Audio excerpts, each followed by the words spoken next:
राम राम सा। आज अपन सुनेंगे गुरुवार के दिन बृहस्पति भगवान की कथा, विष्णु भगवान की कथा। तो आइए कथा सुनना शुरू करते हैं। बोल बृहस्पति भगवान की जय, बोल गुरु भगवान की जय। बहुत समय पहले की बात है। भारत में एक राजा राज्य करता था। वह दानी एवं प्रतापी था।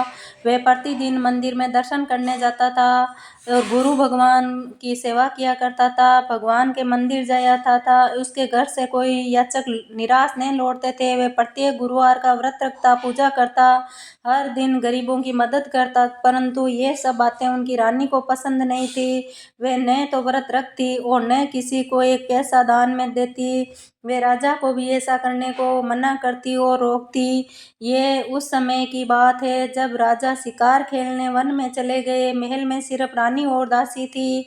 उस समय गुरु बृहस्पति भगवान साधु का रूप धारण करके दरवाजे पर भिक्षा मांगने आए। साधु ने रानी से भिक्षा मांगी तो वे कहने लगी, हे साधु महाराज, इस दान पुण्य से मैं तंग आ गई हूँ। इस काम के लिए मेरे पति ही बहुत है। अब आप ऐसी कृपा करें कि सारा धन नष्ट हो जाए और मैं आराम से रह सकूं। साधु का वेश रखे बृहस्पति देव ने कहा, हे देवी, तुम तो अति विचित्र हो। संतान और धन से कोई दुखी नहीं होता है, सभी चाहते हैं। पापी भी धन और पुत्र की इच्छा रखता है। अगर तुम्हारे पास धन अधिक है तो तुम भूखे मनुष्य को भोजन कराओ, ब्राह्मणों को दान दो और प्याऊ लगवाओ, धर्मशालाएं बनाओ, कुएं, बावड़ी, बगीचे आदि का निर्माण कराओ, निर्धनों की कुंवारी कन्या का विवाह कराओ, साथ ही यज्ञ आदि करो। इसी प्रकार के कर्म करने से आपके कुल का नाम होगा, परलोक प्रसिद्ध होगा एवं स्वर्ग की प्राप्ति होगी। किंतु वे मूर्ख रानी साधु की इन बातों से खुश नहीं हुई। वे बोली, हे साधु महाराज, मैं इस संपत्ति से की कोई आवश्यकता नहीं है जिसमें मेरा सारा समय नष्ट हो जाए। साधु ने कहा, हे रानी, रानी को बहुत समझाने का प्रयत्न किया। रानी अपनी बात पर अड़ी रही। साधु ने कहा, हे देवी, तुम्हारी ऐसी इच्छा है तो ये जैसा मैं बताता हूँ वैसा तुम करना। बृहस्पतिवार के दिन घर को गोबर से लीपना, अपने केसों को पीली मिट्टी से धोना, केसों को धोते समय स्नान करना, राजा से कहना कि हजामत करवाएं, भोजन में मांस, मदिरा, कपड़ा धोबी के यहाँ दुलाने डालना। इसी प्रकार 7 बृहस्पतिवार करने से तुम्हारा सारा धन समाप्त हो जाएगा। ऐसा कहकर साधु रूपी बृहस्पति देव अंतर ध्यान हो गए। रानी ने साधु के अनुसार ही भरपेट 7 बृहस्पतिवार वैसे करने का विचार किया। साधु के बताए अनुसार करते हुए उसे केवल 3 बृहस्पतिवार बीते कि उनका समस्त धन नष्ट हो गया। भरपेट भोजन के लिए दोनों समय परिवार तरसने लगा, संसारिक भोगों से दुखी रहने लगा। इसी प्रकार अभावग्रस्त जीवन से तंग आकर एक बार राजा रानी से कहने लगा कि हे रानी, तुम यहाँ पर रहो, मैं दूसरे देश को जाता हूँ। देश चोरी परदेश भीख के समान। वहाँ राजा जंगल से लकड़ी काट लाता और शहर में बेचकर जीवन यापन करने लगा। राजा के जाने के पश्चात इधर रानी दासी दोनों दुखी रहने लगी। किसी दिन भोजन मिलता तो किसी दिन जल पीकर ही रहना पड़ता। एक समय रानी और दासी दोनों ने 7 दिन बिना भोजन व्यतीत हो गए। रानी अपनी दासी से बोली, हे दासी, यहाँ समीप नगर में मेरी बहन रहती है, बड़ी धनवान है। तू उसके पास जाकर 5 शेर बेजर मांग ला, जिसे कुछ समय गुजर बसर जाएंगे। दासी वो अपनी बहन के रानी की बहन के पास पहुंची। रानी की बहन उस समय ध्यान मगन होकर पूजा पाठ कर रही थी। रानी कुछ उसके पास आकर कई अनेक बार बोला, 5 शेर बेजर दे दो। रानी ने अपनी बात अनेक बार कहा, परंतु दासी की रानी ने कोई उत्तर नहीं दिया, क्योंकि वह उस समय बृहस्पति भगवान की कथा सुन रही थी। रानी की बहन से जब दासी का कोई अपेक्षा रानी की बहन से जब दासी को कोई अपेक्षा उत्तर नहीं मिला तो वे अति दुखी हुई और उसे क्रोध भी आया। वे लौटकर रानी के पास आकर बोली, रानी, आपकी बहन तो बहुत ही घमंडी स्त्री है। वे परंतु छोटे मनुष्य से बात भी नहीं करती है। 5 शेर बेजर लेने के लिए बहुत बार कहा, परंतु उसने कोई उत्तर नहीं दिया। इसी प्रकार मुझे निराश खाली हाथ लौटना पड़ा है। रानी बोली, हे दासी, इसमें मेरी बहन का किसी प्रकार का कोई दोष नहीं है। जब बुरे दिन आते हैं तो कोई सहारा नहीं देता है, अपने भी पराये हो जाते हैं। अच्छे बुरे का ज्ञान विपत्ति में नहीं होता है। जो ईश्वरी की इच्छा होगी वही होगा, ये सब हमारे भाग्य का दोष है। इधर पूजा समाप्त होने के पश्चात रानी की बहन ने सोचा कि मेरी बहन की दासी आई थी परंतु मैंने उसे कोई उत्तर नहीं दिया, इससे वे दुखी हुई होंगी। ये सुनकर कथा सुनकर तथा विष्णु भगवान का प्रसाद ग्रहण करके वे अपनी बहन के घर गई। बोली, हे बहन, मैं बृहस्पति देव का व्रत कर रही थी परंतु आपकी दासी आई थी। कथा समाप्त होने के पास पूरे उड़ते हैं न बोलते हैं, इसीलिए मैंने उसे कोई उत्तर नहीं दिया। दासी किस कार्य से मेरे पास पहुंची? रानी बोली, हे बहन, घर में अनाज नहीं था, राजा प्रदेश गए हैं, वैसे आपसे कोई बात छिपी नहीं है, इसी कारण मैंने दासी को तुम्हारे पास 5 शेर बेचर लेने के लिए भेजा।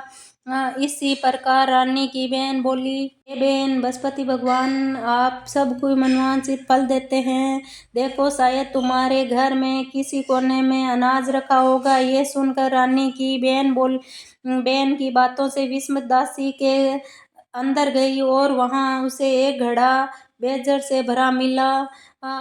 उसे बड़ा आश्चर्य हुआ क्योंकि उसके अनुसार घर में एक एक बर्तन अंत में खाली था।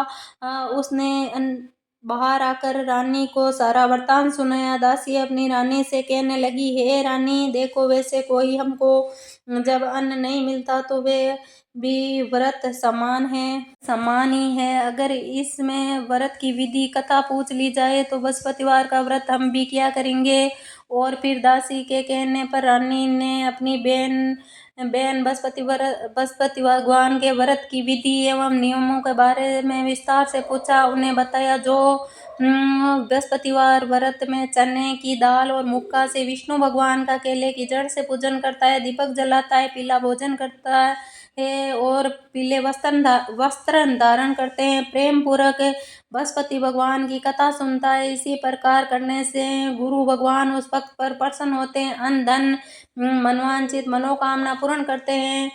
व्रत पूजन की विधि बताकर रानी की बहन अपने घर लौट गई। तत्पश्चात रानी और दासी दोनों ने निश्चय ही किया कि बृहस्पति देव भगवान का व्रत एवं पूजन जरूर करेंगे। 7 दिन पश्चात बृहस्पतिवार आया तो दोनों ने व्रत रखा। गुड़शाला में जाकर चना गुड़ भील लाई, उसकी दाल बनाकर केले की जड़ में विष्णु भगवान का पूजन किया। अब भोजन पीला कहाँ से आए ये सोचकर दोनों बड़ी दुखी हुई, परंतु उन्होंने बृहस्पति भगवान का व्रत रखा। भगवान बृहस्पति देव उनसे प्रसन्न हुए और एक साधारण व्यक्ति का रूप धारण करके 2 थालों में सुंदर पीला भोजन लेकर आए। दासी को देकर बोले, हे दासी, ये भोजन तुम्हारे और रानी के लिए है, तुम दोनों भोजन ग्रहण करना। दासी भोजन पाकर अति प्रसन्न हुई और रानी से बोली, हे रानी, भोजन कर लो।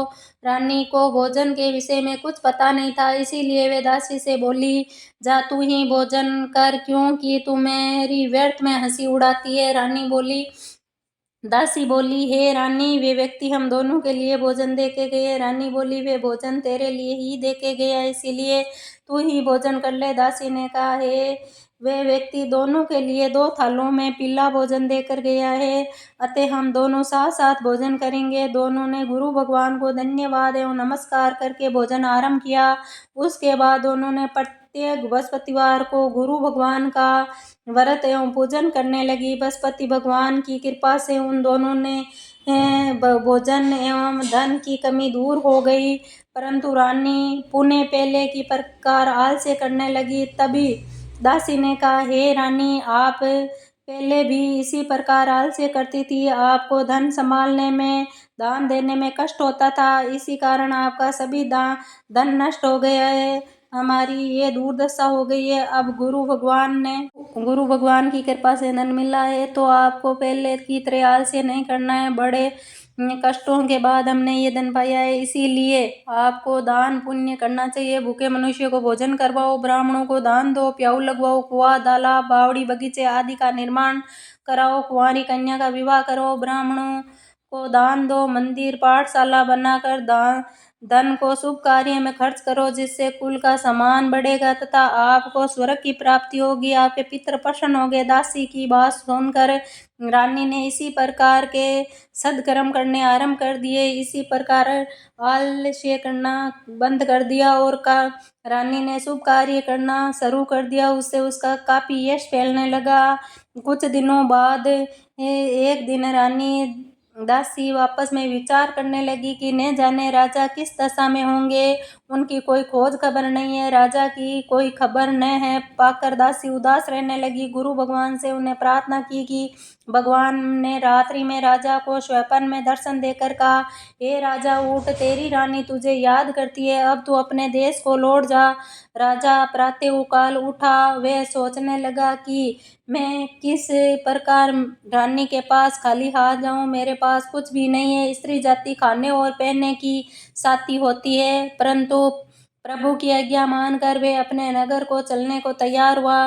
प्रदेश में राजा दुखी रहने लगा। प्रतिदिन जंगल से लकड़ी बीन के लाता और उसे शहर में बेचकर दुखी जीवन को बड़ी कठिनाई से व्यतीत कर रहा था। एक दिन राजा दुखी होकर अपने पुराने दिन को याद करके रोने लगा। उस जंगल में बसपति देव साधु का रूप धारण कर आए और बोले, हे लकड़हारा, तुम बियान जंगल में किस चिंता में बैठे हो, मुझे बताओ। यह सुनकर राजा की आंखों में से आंसू भर आए और वे साधु को प्रणाम करके बोला, हे प्रभु, आप सब कुछ जानने वाले हैं। इतना कहकर राजा ने साधु को अपनी समस्त कथा सुना दी। तब साधु रूप में गुरु भगवान राजा से बोले, हे राजन, तुम्हारी पत्नी ने बृहस्पतिवार के दिन बृहस्पति देव का अपमान किया था, इसी कारण तुमने ये दुर्दशा हुई है तुम्हारी। अब तुम किसी प्रकार की चिंता मत करो, भगवान तुम्हें पहले से अधिक धनवान करेंगे। देखो, शायद तुम्हारी पत्नी ने बृहस्पति भगवान का व्रत करना आरंभ कर दिया है। बृहस्पति भगवान का व्रत करके बृहस्पति देव का व्रत करना आरंभ। अब तुम भी बृहस्पतिवार का व्रत करके चने की दाल एवं गुड़ के जल के लोटे में डालकर केले का पूजन करो, फिर भगवान की कथा को सुनो। भगवान तुम्हारी सभी इच्छा की पूरी करेंगे। साधु के ये वचन सुनकर राजा बोला, हे प्रभु, मुझे लकड़ी के बेचने के पश्चात इतना पैसा नहीं मिलता कि मैं भोजन के उपरांत कुछ बचा सकूं। मैंने रात्रि में भी अपनी रानी को व्याकुल मेरे पास कोई साधन नहीं है जिससे मैं रानी के समाचार में जान सकूं। इसके अतिरिक्त मैंने बृहस्पति देव की कथा भी नहीं जानता हूँ जिससे कि या सुन सकूं, व्रत धारण कर भगवान बृहस्पति देव की पूजन कर सकूं। साधु ने कहा, हे राजन, तुम किस चिंता में हो? बृहस्पति भगवान तुम्हें नित्य भांति लकड़ियां लेकर शहर में जाओ, तुम्हें रोज से दुगुना धन प्राप्त होगा जिससे तुम भली भांति भोजन कर लोगे तथा गुड़ चना भी प्रसाद भी खरीद सकते हो। बृहस्पति देव की पूजन की भी कर सकते हो। बृहस्पति भगवान की कहानी इस प्रकार है। प्राचीन समय में एक ब्राह्मण रहता था। वह ब्राह्मण निर्धन था, उसके कोई संतान नहीं थी। वह नित्य पूजा पाठ करता था। ब्राह्मण स्वभाव का दयालु था, धार्मिक विचारों वाला व्यक्ति था, परंतु इनकी पत्नी बड़ी मलिनता के साथ रहती थी। वह न तो स्नान करती न और किसी देवता का पूजन करती थी। सर्वप्रथम उठ के भोजन करती, बाद में अन्य कार्य करती। वे अपनी ब्राह्मण देवता अपनी पत्नी के आदत के कारण बहुत दुखी रहते थे। वे अपनी पत्नी को बहुत समझाते किंतु उसके कोई परिणाम नहीं निकला। भगवान बृहस्पति देव की कृपा से ब्राह्मण की स्त्री के कन्या उत्पन्न हुई। वे कन्या ब्राह्मण के घर में बड़ी होने लगी। वे कन्या प्रातःकाल स्नान आदि करके विष्णु भगवान का जाप करती थी। विष्णु बृहस्पतिवार का व्रत भी करने लगी। पूजा पाठ समाप्त होकर पाठशाला जाती थी। वे मुट्ठी में जौ भर के ले जाती थी। वे पाठशाला जाने के रास्ते में डालती जाती थी। भगवान बृहस्पति देव की कृपा से वे जौ स्वर्ण में बदल जाते। लौटते समय उन्हें बीन कर घर ले आती थी। एक दिन वे बालिका सूप में सोने के जौ को फटक कर साफ कर रही थी। तभी उसकी माँ ने देख लिया और कहा, हे बेटी, सोने के जौ को फटकने के लिए सोने का सूप होना चाहिए। दूसरे दिन बृहस्पतिवार का दिन था। वे कन्या व्रत रखा और भगवान बृहस्पति देव से प्रार्थना करके कहा, हे प्रभु, यदि मैंने सच्चे मन से एवं श्रद्धापूर्वक अपना आपका पूजन एवं व्रत किया है तो कृपया मुझे सोने का सूप दे दो। बृहस्पति देव ने उनकी प्रार्थना स्वीकार कर ली और नित्य की भांति वे कन्या जो फैलाती हुई पाठशाला चली गई। पाठशाला से लौटते समय वे जो बीन रही थी कि उसे बृहस्पति भगवान की कृपा से सोने का सूप प्राप्त हुआ। उस सोने के सूप को वे घर ले आई और उसमें जौ को साफ करने लगी, परंतु उनकी माँ का आचरण वैसा ही रहा। एक दिन वे कन्या सोने के सूप में जौ को साफ कर रही थी। उसे अचानक उस समय नगर का राजकुमार वहां से होकर निकला। कन्या के रूप एवं कार्य को देखकर राजकुमार कन्या पर मोहित हो गया। राजमहल जाकर राजकुमार अन्न जल त्याग कर उदास होकर लेट गया। राजा को जब अपने पुत्र द्वारा अन्न जल त्यागने का समाचार ज्ञात हुआ तो अपने मंत्रियों के साथ वे राजकुमार के पास गए और बोले, "हे बेटा, तुम्हें किस प्रकार का दुख है? किसने अपमान किया है अथवा कोई कारण है जो मुझे बताओ, मैं वही करूँगा जिससे तुम्हें प्रशंसा होगी, प्रसन्न होंगे।" राजकुमार ने अपने पिता की बात सुनकर वे बोला, "आपकी कृपा से मुझे किसी प्रकार का कोई कष्ट नहीं है, किसी ने मेरा अपमान नहीं किया, परंतु मैं उस कन्या के साथ विवाह करना चाहता हूँ जो सोने के सूप में सोने के जौं को साफ कर रही है।" यह सुनकर राजा बड़ी आश्चर्य में पड़ गया और बोला, "हे राजकुमार, इस तरह की कन्या का तुम पता लगाओ, मैं तुम्हारा उस कन्या के साथ विवाह अवश्य करवाऊंगा जो सोने के सूप में जौ को साफ कर रही है।" राजकुमार प्रसन्न होकर राजा से ब्राह्मण की कन्या का घर का पता बताया। राजा के आदेश के मंत्री कन्या के घर गए और राजा का आदेश ब्राह्मण को कहकर सुनाए। कुछ ही दिनों बाद ब्राह्मण की कन्या का विवाह राजकुमार के साथ हो गया।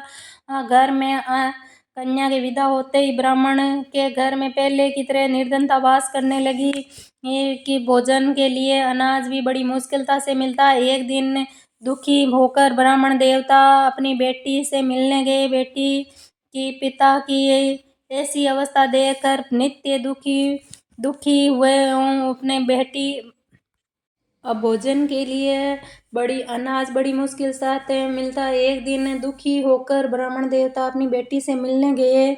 बेटी ने पिता की अवस्था देखकर कहा, अति दुखी हुई और अपने माँ का आचरण समाचार पूछा। ब्राह्मण ने पुत्री को सभी हाल के सुनाया। पुत्री ने अपने पिताजी को धन देकर विदा कर दिया। इसी प्रकार ब्राह्मण देवता कुछ समय सुखपूर्वक व्यतीत हो गए, लेकिन धन समाप्त होने के बाद स्थिति पूर्व भांति हो गई। ब्राह्मण फिर अपनी पुत्री के पास यहाँ गया और उससे हाल सुनाया। पुत्री बोली, "हे पिताजी, आप अपने साथ माताजी को यहाँ लिवा ले आओ, मैं उन्हें विधि बताऊंगी जिससे दरिद्रता दूर हो जाएगी।" ब्राह्मण देवता अपनी पत्नी के साथ लेकर महल में पहुंचे और अपनी पुत्री के पास पहुंचे तो पुत्री ने माँ को समझाने लगी और माँ ने सुबह उठते सर्वप्रथम स्नान कराकर भगवान विष्णु का पूजन कराया और उससे निर्धनता दूर हो जाएगी। परंतु उनकी माँ ने उनका एक बात नहीं मानी। वे सर्वप्रथम उठकर अपनी पुत्री के बच्चों का जूठन खा लेती थी। एक दिन अपनी बेटी को माँ पर बहुत गुस्सा आया और उसे एक रात कोठरी में सारा सामान निकालकर माँ को बंद कर दिया। प्रातःकाल कोठरी में से निकालकर स्नान आदि करवा कर पूजा पाठ करवाया। उसकी माँ की बुद्धि ठीक हो गई। उसके बाद वे प्रतिदिन पूजा पाठ करती और प्रत्येक गुरुवार का व्रत रखने लगी। इसी प्रकार का प्रभाव से उसकी माँ को अत्यंत धनवान एवं पुत्रवती हो गई। बृहस्पति देवता की कृपा से वृद्धावस्था में मृत्यु को प्राप्त होकर स्वर्ग हो गई। ब्राह्मण भी सुख पूर्वक इस लोक को सुख भोग के स्वर्ग को प्राप्त हुआ। इसी प्रकार की कहानी कहकर साधु देवता अंतर ध्यान हो गए। धीरे धीरे समय व्यतीत हो गया। बृहस्पतिवार का दिन आया। लकड़हारा रूपी राजा जंगल में से लकड़ी काट कर किसी शहर में बेचने गया। आज उसे बहुत दिनों बाद अधिक धन मिला। वे उससे व्रत किया और पूजा पाठ का सामान भी खरीदा और बृहस्पतिवार का व्रत किया। उसी दिन उसका सभी कष्ट दूर हो गया, परंतु अगले बृहस्पतिवार को व्रत करना भूल गया। इसी कारण बृहस्पति भगवान उस पर रुष्ट हो गए और उसे दिन उस नगर के राजा ने विशाल यज्ञ का आयोजन किया तथा समस्त राज्य में घोषणा करवा दी कि कोई भी मनुष्य अपने घर भोजन नहीं बनाएगा, आग नहीं जलाएगा। सब लोग मेरे यहाँ भोजन करने आएंगे। जो आज्ञा को नहीं मानेगा उसे सूली की सजा दी जाएगी। राजा की आज्ञा सुनकर राज्य के सभी निवासी राजा के यहाँ भोजन में सम्मिलित हुए, परंतु लकड़हारा कुछ विलंब से पहुंचा। इसीलिए राजा ने उसे अपने भोजन कराने अपने साथ महल में ले गए। जब लकड़हारा को भोजन करा रहे थे तो उस रानी की रानी की दृष्टि उसी खूंटी पर पड़ी जिस पर उसका नौलखा हार टंका हुआ। उस पर हार खूंटी पर टंका दिखाई नहीं दिया और रानी ने निश्चय किया कि इसी ने मेरा हार, इस लकड़हारे ने मेरा हार चुरा लिया है। राजा रानी जिद पर अड़ी रही। सैनिकों को बुलाकर राजा को जेल खाने में डलवा दिया। जेल खाने में बंद लकड़हारा रूपी राजा विचार करने लगे, ना जाने कौन से पूर्व जन्म के कुकर्म मुझे दुख प्राप्त हुआ है। जेल खाने में बंद लकड़हारा भगवान बृहस्पति देव को याद करने लगा। तत्काल बृहस्पति देव साधु के रूप में प्रकट हो गए और उनकी दशा देख कर कहने लगे, अरे मूर्ख, तू बृहस्पति देव के दिन बृहस्पति देव की कथा तथा व्रत भूल गया, इसी कारण तुझे ये दुख प्राप्त हुआ है। अब किसी प्रकार की चिंता मत कर। बृहस्पतिवार के दिन जेल खाने के दरवाजे पर 4 पैसे पड़े मिलेंगे, उसे तू उस पैसों से प्रसाद मंगवाना, भगवान बृहस्पति देव का पूजन कथा कहना, कथा पर समाप्त होने स्वयं प्रसाद ग्रहण करना, दूसरों को भी प्रसाद खिलाना। इसी प्रकार करने से सभी कष्ट दूर हो जाएंगे। अगली बृहस्पतिवार के दिन राजा जेल खाने के दरवाजे पर 4 पैसा मिला। राजा ने पूजा का सामान मंगवा कर कथा कही, प्रसाद बांटा। उसी रात बृहस्पति देव ने उसे नगर के राजा को स्वप्न में दर्शन देकर कहा, हे राजन, तू उस आदमी को जेल खाने में बंद कर रखा है, उसे छोड़ दे। वह निर्धन है, वह निर्दोष है, वह राजा है, उन्हें छोड़ दे। रानी का नौलखा हार उसी खूंटी पर टंका मिलेगा। अगर तू ऐसा नहीं करेगा तो तेरा राज्य नष्ट कर दूंगा। राजा सुबह उठा और खूंटी पर हार टंगा देखकर लकड़हारे को बुलाकर उसे क्षमा याचना की तथा राजा के योग्य सुंदर आभूषण भेंट कर उसे विदा किया। बृहस्पति देव की आज्ञानुसार राजा सुबह उठा और खूंटी पर हार टंगा देकर लकड़हारे को बुलाकर क्षमा याचना की तथा राजा के योग्य सुंदर आभूषण भेंट किए और उसे विदा किया। बृहस्पति देव की आज्ञानुसार अपने नगर को चलने राजा चल दिया। अब वे नगर के निकट पहुंचा तो उसे आश्चर्य हुआ कि वे पहले से अधिक तालाब, बाग, बगीचे, बहुत सी धर्मशालाएं, मंदिर बने हुए थे। राजा ने नगरवासियों से पूछा कि ये सब बाग, बगीचे, धर्मशालाएं एवं कुएं किसके द्वारा बनवाए गए हैं। तब नगर के सभी लोग कहने लगे कि ये सब रानी और दासी ने बनवाए हैं। राजा को बहुत आश्चर्य हुआ, क्रोध भी आया, परंतु वे जब रानी ने ये खबर सुनी कि राजा आ रहे हैं तो उसने दासी से कहा, हे दासी, देख, राजा हमें अति दीन अवस्था में छोड़ गए। अब हमारी ऐसी हालत देख कर वे द्वार से ही लौट न जाए, इसीलिए तू द्वार पर खड़ी हो जा। रानी की आज्ञानुसार दासी दरवाजे पर खड़ी हो गई। जब राजा आए तो उन्हें अपने साथ महल में लिवा ले आई।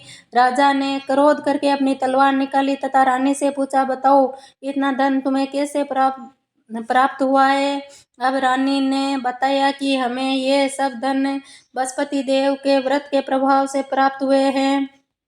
ये सब धन मुझे बृहस्पति भगवान की कथा एवं व्रत के प्रभाव से प्राप्त हुआ है। अब राजा ने निश्चय किया कि 7 दिन बृहस्पतिवार के व्रत का पूजन सभी करते हैं, परंतु मैं दिन में 3 बार कथा कहूँगा और 3 बार ही कथा सुनूंगा। अब ये समय राजा दुपट्टे में चने की दाल बंधी रहती है तथा दिन में 3 बार कथा करते हैं। ऐसा ही एक दिन राजा ने विचार किया कि चलो अपनी बहन के यहाँ हो आवे। ऐसा निश्चय कर राजा घोड़े पर सवार अपनी बहन के यहाँ चल दिया। मार्ग में उसे देखा कि कुछ आदमी मुर्दे को ले जा रहे हैं। उसे रोककर कहा, अरे भाइयों, मेरी बृहस्पतिवार की कथा सुन लो। वे लोग बोले, हमारे तो आदमी मर गया, इनके अपनी कथा की पड़ी है। परंतु कुछ आदमी बोले, अच्छा कहो, हम तुम्हारी कथा भी सुनेंगे। राजा के ने चने की दाल निकाली और कथा कहनी शुरू कर दी। अब कथा आधी हुई तो मुर्दा हिलने लगा। कथा समाप्त हुई तो राम राम कहकर मुर्दा खड़ा हो गया। राजा आगे चला। उसे चलते समय शाम हो गई और आगे मार्ग में उसे एक किसान खेत पर मिला तो वे हल जोत रहा था। अरे भैया, मेरी बृहस्पतिवार की कथा सुन लो। किसान बोला, जब तक मैं तुम्हारी कथा सुनूंगा तब तक 4 हरिये जोत लूंगा, अपनी कथा किसी और को सुनाना।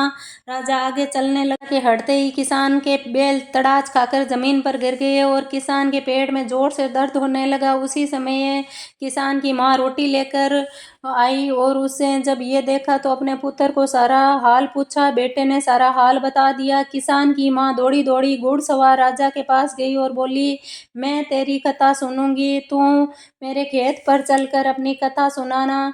राजा लौटकर किसान के खेत पर जाकर कथा कही तो उसे सुनते ही बैल खड़े हो गए। किसान के पेट का दर्द बंद हो गया और फिर राजा अपनी बहन के घर पहुंचा तो बहन ने भाई की खूब आवभगत की। दूसरे दिन राजा उठा, जगा तो देखा सभी लोग भोजन कर रहे हैं। बहन से पूछा कि ऐसा कोई व्यक्ति है जिसने भोजन नहीं किया, मेरी बृहस्पतिवार की कथा सुन ले, बृहस्पतिवार की कथा का स्मरण कर ले। बहन बोली, है भैया, ये देश ऐसा ही है, पहले लोग यहाँ भोजन करते हैं, बाद में अन्य कार्य करते हैं। पड़ोस में जाकर देख के आती हूँ, ऐसा कोई आदमी है जिसने भोजन नहीं किया है,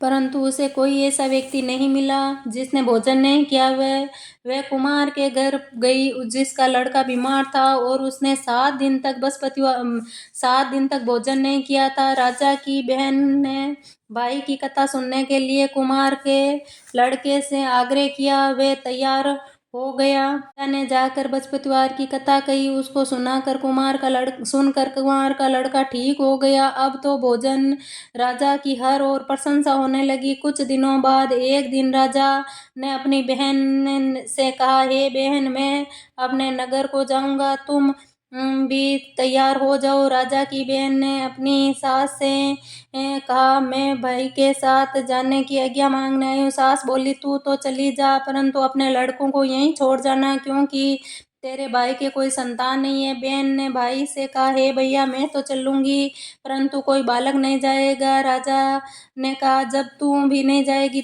बालक भी नहीं जाएगा, तू क्या करेगी। दुखी मन से राजा अपने नगर को लौट आया। राजा रानी से बोला, हे रानी, हम निर्वंशी है, हमारा मुख देखने का धर्म नहीं है। वे उदास होकर बिना भोजन किए ही शैया पर लेट गई।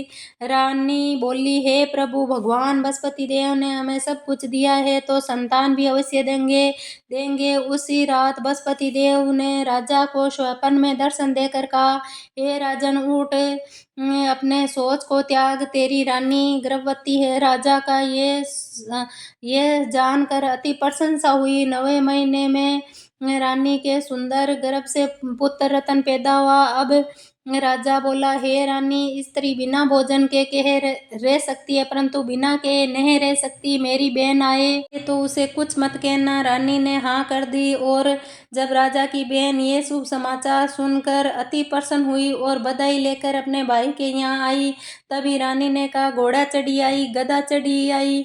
राजा की बहन बोली, भाई, मैं इस प्रकार नहीं कहती तो तुम्हें औलाद कैसे मिलती। भगवान बृहस्पति देव ऐसे ही हैं, जिसके मन में जैसी मनोकामना होती है वे पूर्ण करते हैं, मनोवांछित फल देते हैं। श्रद्धापूर्वक बृहस्पतिवार का व्रत करता है, कथा सुन